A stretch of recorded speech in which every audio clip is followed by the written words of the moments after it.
ಮಾತು ಮನೆಗೆಡಿಸಿತು ತೂತು ಒಳಗೆಡಿಸಿತು ಅಂತ ಒಂದು ಗ್ರಾಮ್ಯ ವಾಡಿಕೆಯ ಮಾತು. ಮಾತನಾಡುವುದಲ್ಲ ಮಾತಲ್ಲ, ಸರಿಯಾಗಿ ಯೋಚಿಸಿ ಮನನಶೀಲವಾಗುವಂತಹ ಮಾತುಗಳನ್ನು ಆಡಿದಾಗ ಅವನಿಗೆ ವಕ್ತಾರ ಅಂತ ಹೇಳಿ. ಯಾಕಂದ್ರೆ ಮಾತಿಗಷ್ಟು ಪ್ರಾಶಸ್ತ್ಯವನ್ನು ಲೋಕದಲ್ಲಿ ತಿಳಿದವರು ಕೂಡ. ಮಾತಿನಿಂದಲೇ ಸ್ನೇಹ, ಮಾತಿನಿಂದಲೇ ಬಂಧುತ್ವ, ಮಾತಿನಿಂದಲೇ ಹಗೆಹೊಲೆ, ಇದು ತಿಳುವಳಿಕೆ ಇದ್ದವರ ಮಾತು. ಒಂದು ಮಾತನ್ನು ನಾವು ವಿನಿಯೋಗಿಸಿದೆ ಕೇಳಿಸಿಕೊಂಡವರ ಮನಸ್ಸಿಗೆ ವಿಧ ವಿಧದ ಪರಿಣಾಮವನ್ನು ಅದು ಒದಗಿಸಿಕೊಡ್ತದೆ.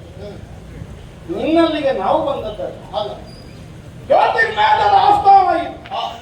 ಸಿಂಹಾಸನಾರೋಹಣವನ್ನು ಮಾಡಿದ ಪ್ರಭುವಾದಂತಹ ವೀರಮಣಿನ ಕೇಳದೆ ಆಸ್ಥಾನವನ್ನು ಪ್ರವೇಶಿಸಿದ್ದೇ ತಪ್ಪು. ಹಾಗಿದ್ರೆ ಬರುವಾಗಲೇ ಯಾಕೆ ನಿರ್ಬಂಧಿಸಲಿಲ್ಲ? ನಿನ್ನ ಆಕಾರವೇ ಅದಕ್ಕೆ ಕಾರಣವಾದ.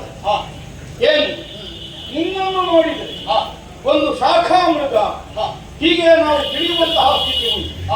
ಮರದಿಂದ ಮರಕ್ಕೆ ಲಂಘಿಸಿ ಚಂಚಲ ಸ್ವಭಾವದಿಂದ ವ್ಯವಹರಿಸುವ ಒಬ್ಬ ಮರ್ಕಟನಿದ್ದಾನೆ.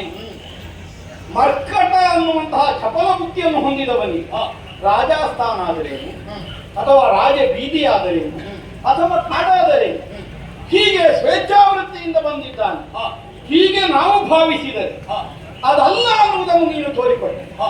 ಕೇವಲ ಸ್ವೇಚ್ಛಾವೃತ್ತಿಯಿಂದ ಚಾಪಲ್ಯ ಬುದ್ಧಿಯಿಂದಲೇ ವ್ಯವಹರಿಸುವ ಹೌದಾಳ ನಿನ್ನ ವಾರವನ್ನೇ ಆಸನವನ್ನಾಗಿಸಿಕೊಂಡು ಕುಳಿತುಕೊಳ್ಳಬೇಕಾದ ಅವಶ್ಯಕತೆ ಇಲ್ಲ ಅಲ್ಲ.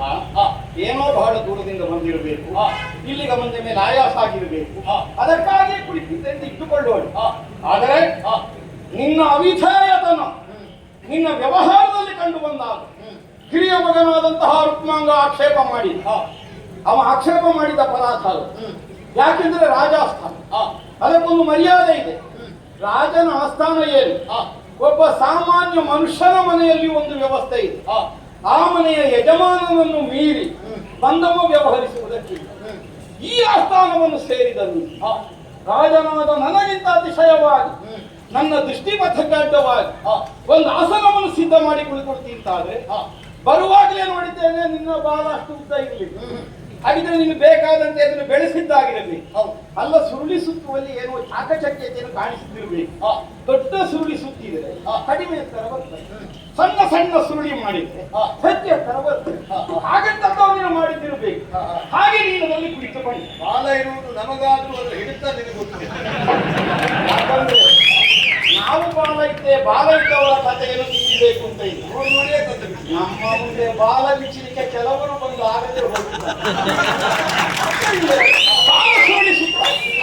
ಹಾಗಾಗಿ ನಾವು ಪೂರ್ಣ ಬಾಲ ಅನ್ನುವಂತಹ ಆಕ್ಷೇಪವನ್ನು ನೀನು ಕೊಡುವಲ್ಲಿ ಕಾರಣವನ್ನು ಕೊಟ್ಟದ್ದು ಬಲವಂತನಾದಂತಹ ರಾಮನ ಯಜ್ಞಾಶ್ವವನ್ನು ಬಂಧಿಸಿ ಪರಿದೆ ರಣಕಾರಣರಾಗಿದ್ದೀವಿ.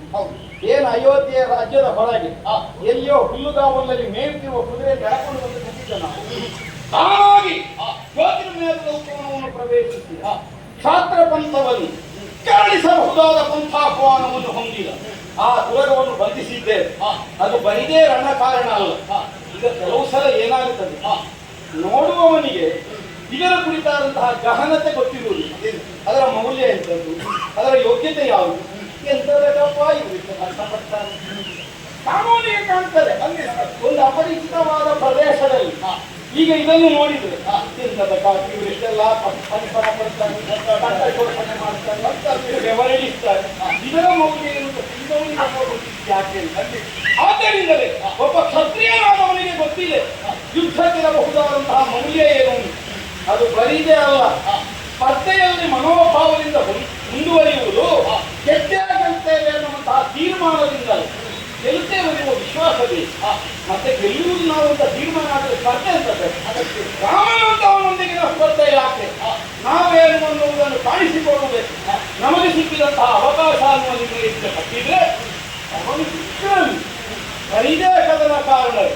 ಆಮೇಲೆ ಸುಮ್ಮನಿಲ್ಲ, ಬಂದವ ನೀನ್ಯಾರು? ನಮ್ಮ ಮಕ್ಕಳ ಬಾಯಿ ಮುಟ್ಟಿಸಿದ್ದಿ ಎನ್ನುವುದಕ್ಕಾಗಿ ಇಲ್ಲಿ ನನಗೆ ಸುಮ್ಮನೆ ಹೋಗ್ಲಿಕ್ಕೆ ಆಗ್ತದೆ ಅಂತ ಭಾವಿಸಬೇಡ. ಯಾಕೆ ಬಂದಿದ್ದಿ? ಏನು ನಿನ್ನ ರಾಮನಲ್ಲಿ ಕಲಿತವ? ಯಾರು ಹಾಕಿ ಏನು ಕಲಿ ಅಲ್ಲ.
ಮಕ್ಕಳ ಮಾತು ನಾನು ಖಂಡಿಸಿದ್ದವರು. ಹಾಗಿದ್ದ ನಿನ್ನ ಆಸ್ಥಾನದಲ್ಲಿ ನಿನ್ನ ಅಪ್ಪನ ಇಲ್ಲದೆ ಅಥವಾ ನಿನ್ನ ಕೊಡುಗೆಯಲ್ಲದೆ ನಾನಾಗಿ ವಾರಾಸನವನ್ನು ಬರೆದು ಕುಳಿತದ್ದು ಒಂದು ರೀತಿಯ ಔಷಧ್ಯ ಅಂತ ಅನ್ನಿಸಬಹುದು. ಆ ತಿಳುವಳಿಕೆ ಎದುರು ಕುಳಿತಿದ್ದೇನೆ. ಯಾಕೆ? ನನಗೆ ಕಾರ್ಯ ಇರುವುದು ನಿನ್ನಲ್ಲಿ, ನಾನು ಬಂದಿರುವುದು ನಿನ್ನಲ್ಲಿ ಮಾತಾಡುವುದಕ್ಕಾಗಿ. ಹಾಗಾಗಿ ಸಭಾಸದರೆಲ್ಲರ ಗಮನ ಸೆಳೆಯುವುದಕ್ಕಿಂತಲೂ ನಿನ್ನ ಗಮನವನ್ನು ಸೆಳೆಯುವುದಕ್ಕೆ, ನನ್ನನ್ನು ಕಂಡಾಗ ಮಾತಾಡಿಸಲಿರುವಂತಹ ನೀವು ನನ್ನನ್ನು ಮಾತನಾಡಿಸುವಂತಹ ಒಂದು ಸನ್ನಿವೇಶ ನಿರ್ಮಾಣ ಮಾಡುವುದಕ್ಕೆ ನಾನು ವಾದಾಸನವನ್ನು ಬಲಿತು ಕುಳಿತುಕೊಂಡದ್ದು. ಅವಕಾಶ ಸಿದ್ಧವಾಗಬೇಕು ಅನ್ನುವ ಅವಕಾಶವನ್ನು ನಾನೇ ಕಲ್ಪಿಸಿಕೊಂಡದ್ದು. ಅಲ್ಲಿಯವರೆಗೆ ನನ್ನನ್ನು ಗುರುತಿಸಿ ಮಾತಾಡದೇ ಇರುವ ನೀವು ಯಾವಾಗ ವಾದಾಸನವನ್ನು ಬಲಿದು ಕುಳಿತಿನೋ ಆಗ ನನ್ನನ್ನು ಮಾತಾಡಿಸಿದೆ ಎಂಬಲ್ಲಿಗೆ ನನ್ನ ಪ್ರಯತ್ನ ಸಾರ್ಥಕತೆ ಆದ ಹಾಗಾಯಿತು. ಮತ್ತೆ ಆಸ್ಥಾನವನ್ನು ಪ್ರವೇಶಿಸಿರುವಂತಹ ನನ್ನನ್ನು ಮಾತಾಡಿಸದೇ ಇರುವುದನ್ನು ನಾನು ಆಕ್ಷೇಪಿಸುತ್ತೇನೆ. ಯಾಕೆ ಗೊತ್ತಾ? ಈಗಾಗಲೇ ರಾಮನ ಯಜ್ಞಾಶ್ವವನ್ನು ಕಟ್ಟಿದವರು ನೀವು. ಹಾಗಾಗಿ ಕದನಕ್ಕೆ ಕಾರಣವನ್ನ ನೀವೇ ಕಂಡುಕೊಂಡಿದ್ದೀರಿ. ಈಗ ರಾಮನ ಸೇವೆಯಲ್ಲಿ ಕೇವಲ ಮಾನವರು ಮಾತ್ರ ಇರುವುದಲ್ಲ, ದಾನವರಿದ್ದಾರೆ, ವಾನರರು ಇದ್ದಾರೆ. ಹಾಗಾಗಿ ಬಹುಶಃ ಈ ಸಂದರ್ಭದಲ್ಲಿ ಕುದುರೆಯನ್ನ ಕಟ್ಟಿರುವಂತಹ ಈ ಸನ್ನಿವೇಶದಲ್ಲಿ ಒಬ್ಬ ವಾನರನಾಗಿರುವಂತಹ ನಾನು ಬಂದವರಿಂದ ರಾಮಸೇನೆಯಿಂದಲೇ ನಿಯುಕ್ತಿಗೊಂಡು ಬಂದವ ಇರಬಹುದು ಎನ್ನುವುದನ್ನ ಜಾಣನು ಚಾಣಾಕ್ಷನಾಗಿರುವಂತಹ ನೀನು ಯೋಚಿಸಬಹುದು ಎನ್ನುವುದು ನನ್ನ ನಿರೀಕ್ಷೆ ಆಗಿತ್ತು. ತರ್ಕದಿಂದ ಇಟ್ಟುಕೊಳ್ಳುವುದಕ್ಕಾಗುವುದಿಲ್ಲ ಅಂತಲ್ಲ. ಕೆಲವು ಸಲ ತರ್ಕ ಏನಾಗುತ್ತದೆ, ಸರಿಯಾದ ತೀರ್ಮಾನವನ್ನು ಕೊಡುವುದಿಲ್ಲ. ಎಲ್ಲೋ ದೂರದಲ್ಲಿ ಹೊಗೆ ಇದ್ದಾಗ ನಮಗೆ ಕಾಣುತ್ತದೆ, ಬೆಂಕಿ ಬಿತ್ತು, ಆರಿಸುವುದಕ್ಕೆ ಮುಂದಾಗೋಣ ಅನ್ನುವಾಗ ಹತ್ತಿರಕ್ಕೆ ಹೋದ್ರು, ಅಲ್ಲಿ ಬೆಂಕಿಯೇ ಇಲ್ಲ. ಅದು ಆಗಸದಿಂದ ಮಂಜು ಸುರಿದಂತೆ ನಮಗೆ ಹೊಗೆಯಂತೆ ಕಾಣಿಸುತ್ತದೆ. ಖಂಡಿತ ರಾಮಪಾಳಯದಲ್ಲಿ ವಿಧ ವಿಧದ ವರ್ಗದವರು ಇರಬಹುದು ಅನ್ನುವುದಕ್ಕಾಗಿ ಇಲ್ಲಿಗೆ ಬಂದವ ರಾಮಪಾಳಯದವರೇ ಅನ್ನುವುದನ್ನು ಹಾಗಾದರೆ ತರ್ಕಿಸುವುದಕ್ಕೆ ನಿನ್ನಿಂದ ಸಾಧ್ಯತೆ ಆಗಲಿಲ್ಲ. ಒಳ್ಳೆ ಕಾರ್ಯವನ್ನು ಈಡೇರಿಸಿಕೊಳ್ಳುವುದಕ್ಕೆ ನಾವು ಕಂಡುಕೊಂಡಿರುವಂತಹ ಮಾರ್ಗ ಇದು. ಅದರಿಂದಲಾಗಿ ಉಂಟಾಗಿರುವಂತಹ ರಾಮಪಾಳಯದವ, ರಾಮಭಂಟ, ಹನುಮಂತ ಎನ್ನುವುದೇ ನನ್ನ ಹೆಸರು. ಹನುಮಂತ ಅಂದ್ರೆ ನೀನೇ. ಹೌದು, ನಾನು ಹೇಳೋದು ಕೇಳಿದ್ದೇನೆ. ಲೋಕಕ್ಕೆ ತಿಳಿದಿರುವಂತಹ ಸತ್ಯ. ಆಮೇಲೆ ಈಗ ರಾಮನ ಕುರಿತಾದಂತಹ ರಾಮನ ವ್ಯಕ್ತಿತ್ವವನ್ನು ನಿಮ್ಮ ಸಭೆಯಲ್ಲಿ ನಾನು ವಿಶ್ಲೇಷಿಸಿದಾಗ ರಾಮನೇನು ಕಲಿಯೋ ಎನ್ನುವುದಾಗಿ ಕೇಳ್ತಾ ನಮ್ಮ ಇಚ್ಛೆ ಇಲ್ಲ. ರಾಮ ಕೇವಲ ಕಲಿಯಲ್ಲ, ರಾಮನು ಕಲಿಗವ ಕಾಲಾಂತಕನಾಗಿ ವಿಜೃಂಭಿಸ್ತಾ ಇದ್ದಾನೆ. ರಾಮನಿಂದ ನೀನು ಕಲಿಯಬೇಕಾದದ್ದು ಬಹಳಷ್ಟಿದೆ, ರಾಮನಿಂದ ಲೋಕ ತಿಳಿಯಬೇಕಾದದ್ದು ಕೆಲವಷ್ಟಿದೆ. ರಾಮ ಚರಿತ್ರೆಯಿಂದಲಾಗಿ ಜೀವನ ಭಾವನಗೊಳಿಸುವಂತಹ ಕಾರ್ಯ ಆಗಬೇಕಾದದ್ದು, ಮಾಡಿಕೊಳ್ಳಬೇಕಾದದ್ದು ಬಹಳಷ್ಟಿದೆ. ಹೇಳಿದೆಯಲ್ಲ, ರಾಮನ ಯೋಗ್ಯತೆಯ ಕುರಿತಾಗಿ ಒಬ್ಬಿಬ್ಬರಿಂದ ತಿಳಿಯುವುದಕ್ಕೆ ಸಾಧ್ಯವೇ ಇಲ್ಲ. ಈ ಲೋಕದಲ್ಲಿ ಯಾವುದು ಅಸಾಧ್ಯ, ಯಾರಿಂದಲೂ ಸಾಧ್ಯ ಇಲ್ಲ ಎನ್ನುವುದಾಗಿ ಯಾರು ಕೈ ಚೆಲ್ಲಿದ್ದಾರೆ, ಅಂತ ಅಸಾಧ್ಯತೆಗಳನ್ನು ಸಾಧ್ಯವಾಗಿ ತೋರಿಸಿರುವಂತಹ ಮಹಾಪುರುಷ ಯಾರು ಅಂತ ಕೇಳಿದರೆ ಅದು ಪ್ರಭು ಶ್ರೀರಾಮಚಂದ್ರ. ಒಬ್ಬ ವ್ಯಕ್ತಿಯ ಶ್ರೇಷ್ಠತೆ ಪ್ರಕಟವಾಗುವುದು ಬೇರೆ ಬೇರೆ ಮುಖಗಳಿವೆ. ಖಂಡಿತ ಹಾಗೆ ಯಾವ ಸಂದರ್ಭದಲ್ಲಿ ಯಾವುದನ್ನು ನಾವು ಪ್ರಧಾನವಾಗಿ ಪುರಸ್ಕರಿಸಬೇಕಾದದ್ದು ಅನ್ನುವುದನ್ನು ವಿವೇಚಿಸಿ ನಿರ್ಣಯಿಸಬೇಕಾಗ್ತದೆ. ಈಗ ಒಬ್ಬ ಸಕಲ ಶಾಸ್ತ್ರಾಸ್ತ್ರಗಳನ್ನು ಕಲಿತು ಬಹಳ ದೊಡ್ಡ ವಿದ್ವಾಂಸ ಅನ್ನಿಸಿಕೊಳ್ಳುವ ಇದ್ದಾನೆ, ಹಾಗಿದ್ರೆ ಅಡ್ಡಕರಣ ಇಲ್ಲ ಇಲ್ಲ. ದೊಡ್ಡ ವಿದ್ವಾಂಸ ಅನ್ನುವುದಕ್ಕಾಗಿ ಅವನೊಂದಿಗೆ ಹೋರಾಟಕ್ಕೆ ಹೋಗಬಾರ್ದಂತ ಇಲ್ಲ, ಮಾತಿನ ಹೋರಾಟ ಮಾಡಬಾರ್ದು. ಬೇಕಾದ ನಮಗೆ ಯಾರಲ್ಲಿ ಅಭಿಮಾನ ಬೀರ್ತದೆ ಅವರ ಕುರಿತು ಸಹಜವಾಗಿ ನಮಗೆ ಅತಿಶಯತೆ ಕಂಡು ಬರುವುದಿದ್ದರೆ ಒಬ್ಬೊಬ್ಬರ ಅಭಿಮಾನಿಗಳಿರ್ತಾರೆ, ಅವ್ರ ಹತ್ರ ಕೇಳಬೇಕು. ಹೊಗಳ್ಲಿಕ್ಕೆ ಪ್ರಾರಂಭ ಮಾಡ್ತಾರೆ, ಹೊಗಳ್ತಾರೆ. ಒಂದೊಂದ್ಸಲ ನಾವೇ ಕನ್ನಡಿ ಹುಡುಕಬೇಕಾಗ್ತದೆ. ನಮ್ಮನ್ನೇ ಹೇಳುವುದೇ ಬೇರೆ ಅಲ್ವ? ಅಭಿಮಾನದಿಂದ ಸಹಜ ಅಲ್ಲಗಳಿರುವುದಕ್ಕೆ ಅತಿಶಯತೆ ಅನ್ನುವುದು ಸಾರ್ವಕಾಲಿಕವಾಗಿ ನಿಷೇಧವಿಲ್ಲದ್ದಾರೆ. ಆದರೆ ಎಲ್ಲಿ ಸತ್ಯ ಶೋಧನೆ ಆಗಬೇಕು ಅಲ್ಲಿ ಅತಿಶಯತೆಗೆ ಅವಕಾಶ ಇದೆ. ಈಗ ಸ್ತುತಿ ಪಾಠಕರು ನಮ್ಮನ್ನು ಹೊಗಳುವುದಿಲ್ಲ, ಅವರು ಹೊಗಳಿಕೆ ಇರುವಂತ ನಮಗೆ ಗೊತ್ತುಂಟು. ಆದ್ದರಿಂದ ನಾವೇನು ಅಂತ ನಮಗೆ ಮೊದಲೇ ಗೊತ್ತು. ಅದನ್ನು ಅತಿಶಯ ಆಕ್ಷೇಪ ಅನ್ನುವಂತಹ ಭಾವದಿಂದ ನಾನು ಆಡಿದ್ದರೆ ರಾಜ ಸಹಜವಾದಂತಹ ಭೋಗಗಳಲ್ಲಿ ಅದು ಒಂದಾದ್ದರಿಂದ ಅದನ್ನು ನಾವು ಒಪ್ಪಿಕೊಳ್ತೇವೆ. ಆದರೆ ಈಗ ವಸ್ತುಸ್ಥಿತಿಯ ನಿರ್ಣಯಕ್ಕಾಗುವ ಅಲ್ಲದೆ ಇದ್ದದ್ದನ್ನು ಮಾಡಿ ನೀ ನಮ್ಮನ್ನು ಹೊಗಳಿ ಏರಿಸಿದರೆ ನಾವು ಒಪ್ಲಿಕ್ಕಾಗುವುದಿಲ್ಲ. ಏನಲ್ಲದೆ ಏನೋ ಉಂಟು ರಾಮನಲ್ಲಿಂದ ನಾನು ಭಾವಿಸಿದ್ದೆ, ಅದೇ ರಾಮ ಅಲ್ವಾ? ಅರಿತಿದೆ, ನಮಗೆ ಗೊತ್ತಿದೆ. ನಾನು ಹೇಳುವುದಾದರೆ ಆ ರಾಮನಷ್ಟು ಅದೃಷ್ಟ ಕೆಟ್ಟವ ಮತ್ತೊಬ್ಬ ಯಾವ ಆಧಾರದಲ್ಲಿ? ಅಯ್ಯೋ, ಅವನ ಬದುಕನ್ನು ನೋಡಿದರೆ ನಮಗೆ ಅರ್ಥ ಆಗ್ತದೆ. ದಶರಥ ಸಾರ್ವಭೌಮನ್ ಅವರ ಸಪುತ್ರನಾಗಿ ಕಾರ್ಯ ಮುಖ್ಯವಾದಂತಹ ಉದ್ದೇಶ ದುಷ್ಟರನ್ನ ಕೊಲ್ಲುವುದು ಬಿಟ್ಟರೆ ಮತ್ತೆ ಯಾವುದೇ ಕಾರ್ಯಕ್ಕಾಗಿ ಅಲ್ಲ. ಸೇತುವೆಯಿಂದ ಇನ್ನೊಬ್ಬರ ಪ್ರಯೋಜನಕ್ಕಾಗಿ ಯಾಕೆ ಬಿಡಲಿಲ್ಲ ಅಂತ ಹೇಳಿದೆಯಲ್ಲ, ಅವರ ಅಗತ್ಯತೆ ಇಲ್ಲ. ರಾಮನಿಗೆ ಒಂದು ಸೇತುವೆ ಅಂದ್ರೇನು? ಮನಸ್ಸು ಮಾಡಿಲ್ಲ ಅಂತಾದ್ರೆ ಒಂದೊಂದು ನಾಡಿಗೆ ಒಂದೊಂದು ಸೇತುವೆಯನ್ನು ಒದಗಿಸಿಕೊಡಬಹುದಿತ್ತು. ಆ ಘಟನೆಗೆ ಮಾತ್ರ ಪೂರಕವಾಗಿರಬೇಕು ಎನ್ನುವುದು ರಾಮನ ಸಂಕಲ್ಪ, ಅದು ಸಂಕಲ್ಪ. ಆ ಕಾರಣಕ್ಕಾಗಿಯೇ ಎಸಗಿದ್ದಾನೆ ಕಾರ್ಯವನ್ನ, ದುಷ್ಟರನ್ನ ಒದಿಸಿದ್ದಾನೆ. ರಾವಣನನ್ನ ಕೊಲ್ಲುವಂತಹ ರಾಮನಿಗೆ ಅಷ್ಟೊಂದು ದೀರ್ಘವಾದಂತಹ ಅವಧಿಯನ್ನು ಕಳೆಯಬೇಕಾಯಿತು. ಯಾಕೆ ಗೊತ್ತಾ?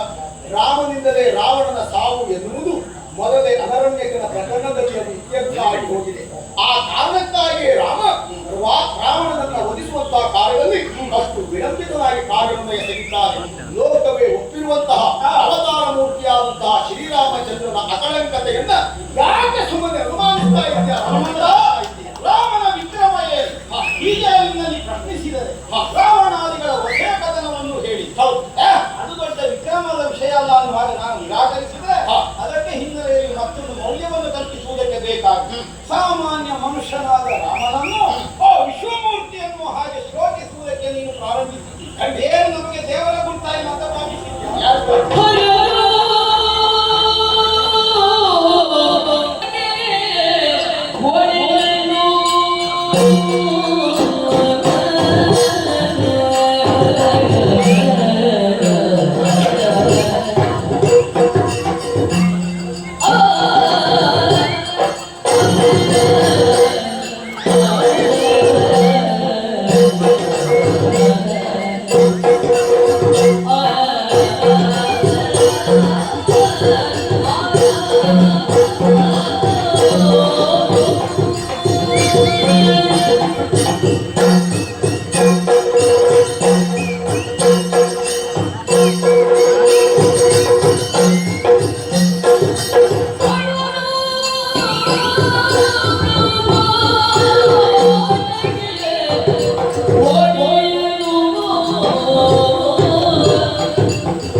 ಬಿಂಬಿಸಬೇಕಾಗಿ ಬರುವುದು. ಒಂದೊಂದೇ ಹಂತದಲ್ಲಿ ನಿನ್ನ ವೈಫಲ್ಯ ಇದರಿಂದ ಸ್ಫುಟವಾಗುತ್ತೆ. ಅವನ ವಿಕ್ರಮಾತಿಶಯ ನನ್ನನ್ನು ಒಪ್ಪಿಸುವಲ್ಲಿ ನಿನ್ನಿಂದ ಸಾಧ್ಯವಾಗದೆ ಹೋದಾಗ ಒಂದು ಅಭಿಮಾನವತ್ವವನ್ನು ನಿನ್ನಲ್ಲಿ ಆಗುತ್ತಿದೆ. ದೇವದೇವನಾದ ಪರಮೇಶ್ವರ ಅವನ ಕೃಪಾ ವಿಶೇಷದಿಂದ ಸದಾಕಾಲ ಭಕ್ತನಾದ ಶ್ರೀರಾಮನಿಗೆ ನೀನು ರಾಮನ ದೇವತ್ವವನ್ನು ಸ್ಥಾಪಿಸುವಲ್ಲಿ ಮುಂದಾಗಬೇಕಾದ ವ್ಯರ್ಥ ಪ್ರಯತ್ನವೇ. ಯಾಕಂದ್ರೆ ಯಾವನು ಈ ಲೋಕವನ್ನು ಸಂರಕ್ಷಿಸಿ ಲೋಕದ ಸಮಸ್ತ ಜೀವನ ಪಾಪವನ್ನು ಹರಿಸಿ ಕಾಲಾಂತರದಲ್ಲಿ ಕಾಲಾನುಗುಣವಾಗಿ ಅವರ ಪ್ರಾಣವನ್ನು ಅಪಹರಿಸಿ ಅವರನ್ನು ಮೋಕ್ಷಧಾಮದತ್ತ ಕೊಂಡೊಯ್ಯುವನು ಅವನನ್ನುವುದಕ್ಕಾಗಿ ಅವನಿಗೆ ಹರ ಅನ್ನುವಂತೆ ಲೋಕ ಲಯಾಧಿಕಾರಿ ಪಠನೆ ಭಾವಿಸುವಾಗ ಸಂಹಾರ ಮಾಡುವ ಶಕ್ತಿ ನಿಜವಾಗಿ ನಮಗೆ ಲಯ ಅಂದ್ರೆ ಸಂಹಾರ ಅಂದ್ರೆ ಒಂದೇ ಅರ್ಥ, ನಿಯಂತ್ರಣ ಅಂತ. ಆದ್ದರಿಂದ ನಾವು ಹೇಳ್ತೇವೆ ಸಂಗೀತಗಾರರಿಗೆ ಲಯ ಶಕ್ತಿ, ಲಯ ಶಕ್ತಿ ಅಂದ್ರೆ ತಲೆಗಡಿಸಿಕೊಳ್ಳುವುದಿಲ್ಲ, ನಿಯಂತ್ರಣ. ಲೋಕ ನಿಯಂತ್ರಣ, ಲೋಕ ನಿಯಂತ್ರಣ ಯಾವನಿಗೆ ಸೇರಿರುತ್ತದೆ? ಯಾವನು ಲೋಕ ನಿಯಾಮಕನು, ಯಾವನು ಲೋಕಕ್ಕೆ ನಿರ್ದೇಶಕನು ಅವನೇ ಲೋಕದ ನಿಯಂತ್ರಕ. ಲೋಕ ನಿಯಾಮಕ ಒಬ್ಬ, ನಿರ್ದೇಶಕ ಒಬ್ಬ ಆಗುವುದಿಲ್ಲ. ಎಲ್ಲಿಯೋ ನಿರ್ದೇಶಕ ಇದ್ದರೆ ಲೋಕವನ್ನು ನಿಯೋಜಿಸುವನು ಮತ್ತೊಬ್ಬನಾದರೆ ಅಸ್ತವ್ಯಸ್ತಾಗಿ ಹೋಗಿ ಯಾವುದು ಯಾವ ಸಮಯಕ್ಕೆ ಎಷ್ಟು ಸಾಗಿ ಎಲ್ಲಿಗೆ ಮುಗಿಯಬೇಕು ಅನ್ನುವುದು ಆ ನಿರ್ದೇಶಕರಿಗೆ ಸಂಬಂಧಿಸಿದ. ಅದು ಇನ್ನೊಬ್ಬರ ಕೈಗೆ ಕೊಟ್ಟು ಬೇರೆಯಾಗಿ ಹೋದ. ಹಾಗಿದ್ದರೆ ಲೋಕದ ಸರ್ವ ಜೀವನನ್ನು ಸಂರಕ್ಷಿಸುವ ಶಕ್ತಿ ಯಾವುದು ಕೇಳಿದರೆ ಹರನೇ. ಪೀಠವನ್ನು ಎತ್ತೆ, ಈ ಭೂಮಿ ಅವನಿಗೆ ಪೀಠ, ಆಕಾಶದಲ್ಲಿರುವಂತಹ ಮೋಡಗಳೇ ಅವನ ತಲೆಗೆ, ಅಭಿಷೇಕವನ್ನು ಮಾಡುವಂತಹ ಕೆಲಸ. ನಕ್ಷತ್ರವು ಸುತ್ತು ಮಾಡಿ ನಕ್ಷತ್ರಗಳು ಆ ಪರಮಶಿವನು ಕಾಳೊಂದಲಂಕರಿಸುವಂತಹ ಶಿರವೊಂದಲಂಕರಿಸುವಂತಹ ಹುಮಗಳು ಗಿರಿದೇವನ ಶರೀರಾರ್ಥವನ್ನು ಹೊಂದಿರಬೇಕು. ಪ್ರಕೃತಿ ಪುರುಷ ಇದರ ತಾತ್ವಿಕವಾದ ತತ್ವ. ಪ್ರಕೃತಿ ಅನ್ನುವುದು ಚೇತನ, ಪುರುಷ ಅನ್ನುವಂತಹ ಪ್ರಕೃತಿಯಲ್ಲಿ ಸೇರಿಕೊಳ್ಳದೇ ಹೋದರೆ ಅದು ಸಚೇತನವಾಗುವುದಕ್ಕೆ ಸಾಧ್ಯವಾಗುವುದಿಲ್ಲ. ಕೇವಲ ಜಡವಾಗಿ ಮುಗಿರಬೇಕಾದ ಲೋಕಕ್ಕೆ ಈ ಸಂದೇಶವನ್ನು ಸಾರುವುದಕ್ಕಾಗಿ ಅರ್ಥಮಾನೀಶ್ವರ ಪಕ್ಕನೇ ನೋಡಿದೆ. ಯಾರೋ ಒಬ್ಬ ಭ್ರಮೆಗೊಳಗಾದ ಎಡದ ಭಾಗದಲ್ಲಿ ಪಾರ್ವತಿ, ಬಲಭಾಗದಲ್ಲಿ ಈಶ್ವರ ಅಂತ ಒಂದು ನಿಜವಾದ ತಾತ್ವಿಕವಾದ ಅರ್ಥ ಪ್ರಕೃತಿಯಿಂದ ಸಂಮಿಲನದಿಂದ ಪ್ರಪಂಚ ಸರ್ವಸ್ವದ ನಿರ್ವಹಣೆ ಆಗಿದೆ. ಸೃಷ್ಟಿಯಾಗಲಿ ಪಾಲನೆಯಾಗಲಿಲ್ಲವಾಗಿ ಆದಿವಲ್ಲಿ ಆ ಮಹಾನ್ ಹೊಂದುವುದಿಲ್ಲ. ಯಾಕಂದರೆ ಪುರುಷ ಸಂಘದಿಂದ ಶಕ್ತಿ ಕ್ರಿಯೆಯಿಂದ ಮುಂದುವರಿಸಲಿಕ್ಕೆ ಸಾಧ್ಯವಾಗುತ್ತದೆ. ಕ್ರಿಯಾ ಶೂನ್ಯತೆಯನ್ನು ಹೊಂದಿದೆ. ಹಾಗೆಂದು ಶಕ್ತಿಯ ಸಂಸರ್ಗ ಬಾರದೇ ಹೋದರೆ ಪುರುಷರನ್ನು ಜಡವಾಗಿ. ಆದ್ದರಿಂದ ಸತಿ ಪುರುಷರು ಜೊತೆಯಾಗಿ ಲೋಕದ ಸಮಸ್ತರ ವ್ಯವಹಾರ ಅನ್ನುವ ವಿನಯವನ್ನು ಕಾಣಿಸುವುದಕ್ಕಾಗಿ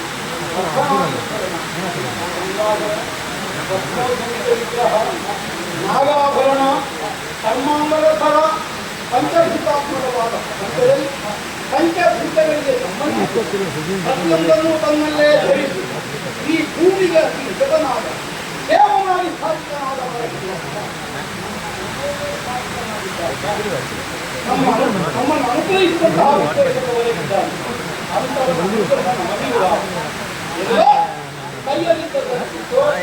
ದೂರದಲ್ಲಿ ಮುಂದಾಗಬೇಕಾದಂತಹ ಅನಿವಾರ್ಯತೆಯನ್ನು ನಾನು ನನಗಾಣುವುದಿಲ್ಲ. ರಾಮ ರಾಮ ಹೇಳಿ